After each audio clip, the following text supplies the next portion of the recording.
Hi, I'm Tariq. I'm at the Pharmacy Show, and this is what I said at my talk.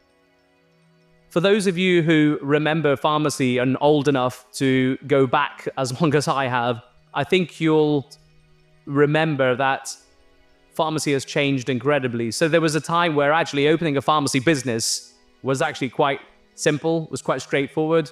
All you had to do was open a pharmacy near a doctor's surgery, get an NHS contract, and Bob's your uncle. Prescriptions would start flowing in. It was easy. But what that did was we became complacent. We became dependent on the NHS. Based on that, we relaxed. We didn't really focus on our image and our future. We just made hay while the sun shined. It created an image of us as a profession, and that image led to then the established behaviors of the people in power and what they did to pharmacy thereafter. People like MPs, civil servants, the government, the bodies that we negotiate with, they effectively started working in a way to erode the dispensing model that we have. We had an erosion of the dispensing fee and the income we had, whilst we have this dangling carrot of services and other things that we can get. But it was always a bridge too far. So that's gone on and on for many years. And today, where we find ourselves is that for most of us who are running a pharmacy business, dispensing is not viable on its own. But then also what we have is that the rhetoric of the Department of Health does not match the reality of the implementation of the services they promise. You'll get an MP standing up on stage and going how much they value pharmacy, how much they love pharmacy, how much the future of pharmacy is important to the healthcare system. But then the implementation of the services that are dangled are very hard to reach. And if we are successful in them, if we do get there anywhere with them, then there's usually cutbacks and there's usually something that happens that takes it away. And we've seen this time and time again. We saw with MURs, we've seen it with NMS. We start doing NMSs, and then what happens is when we do too many NMSs, well, that's no good. We had it with Pharmacy First. All £600 million is going to go into pharmacy services. And then when we start doing them, there's always these smoke and mirrors in terms of how you can get them. And we see it in technology as well. So I'm the CEO of Titan. We've got technology. We're here to help our pharmacies. But then even the implementation, we've been trying to wait for Pharmacy First now for 2 years, and we can't actually get through the accreditation process because the implementation does not match the rhetoric over there. But on the plus point, if we look at where we are as a present, there are also optimism. There's also hope that we have.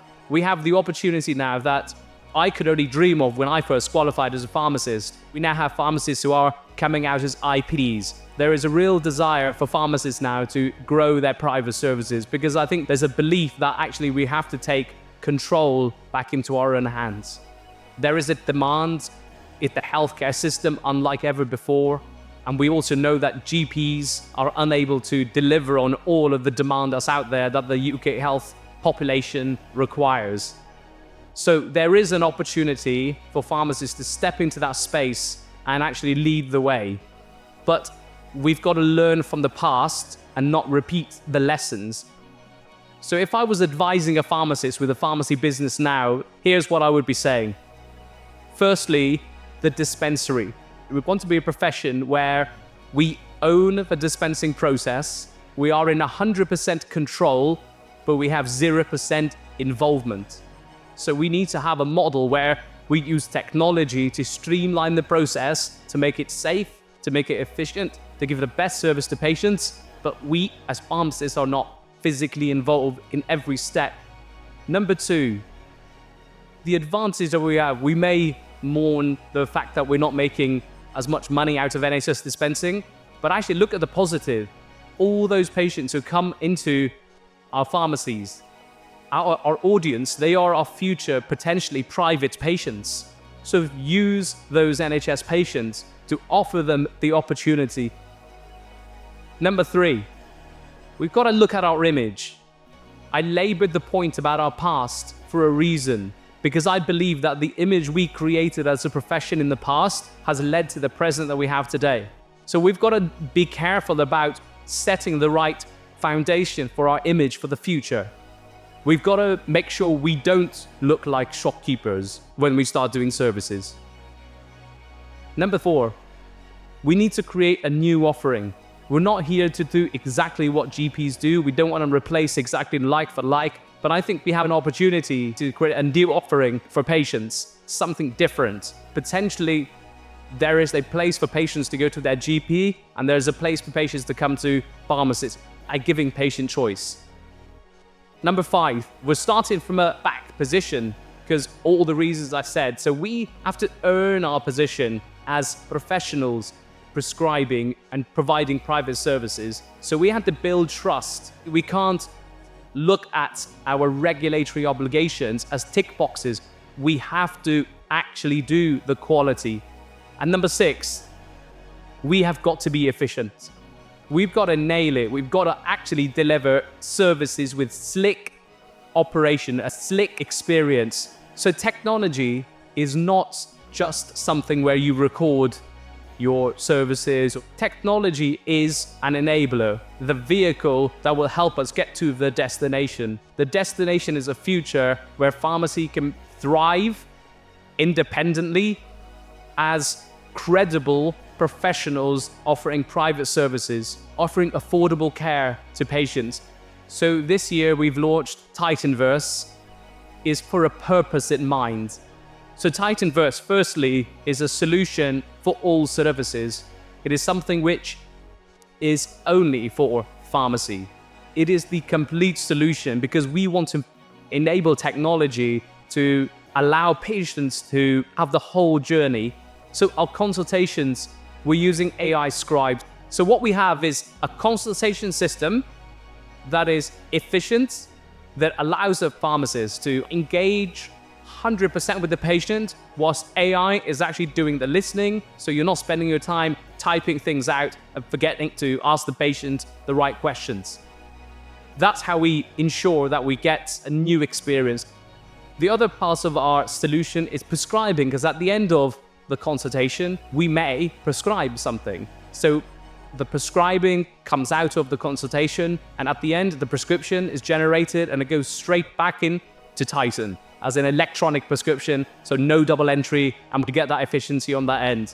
Titanverse is a CRM system, somewhere where, remember we talked about our NHS patients? We can bring all those patients, see them on one big map. We can target our patients and use our data, so we're using our information to draw patients in and offer them services. We've got compliance. I talked about quality and compliance, really important, not a tick box, but we've got to make sure our staff are up at that level, at their A game, in terms of being able to deliver quality to patients. So we have a platform which allows SOPs and training and everything to be completed, and you as a superintendent to make sure that all your staff have completed everything and actually done it, not just tick the box. And most importantly is the workflow. Titan has always been about workflow. How do we get things happening in a production line? So a workflow with bookings, payments, integrations, connections into websites, and the whole workflow is all there. And by making it efficient, we can offer the services at affordable prices. The purpose of this talk was really to set the scene, set the destination for us as a profession going into the future, and to make sure that we learn from our past and not repeat those mistakes, to create a future which is something we can all be proud of and future generations can be proud of and thank us for in terms of where we get to as a profession, and make it viable, profitable, sustainable, and most importantly, independent, so we are not dependent on the NHS. If I was to have a strapline for pharmacy, that would be more dentist. So thank you.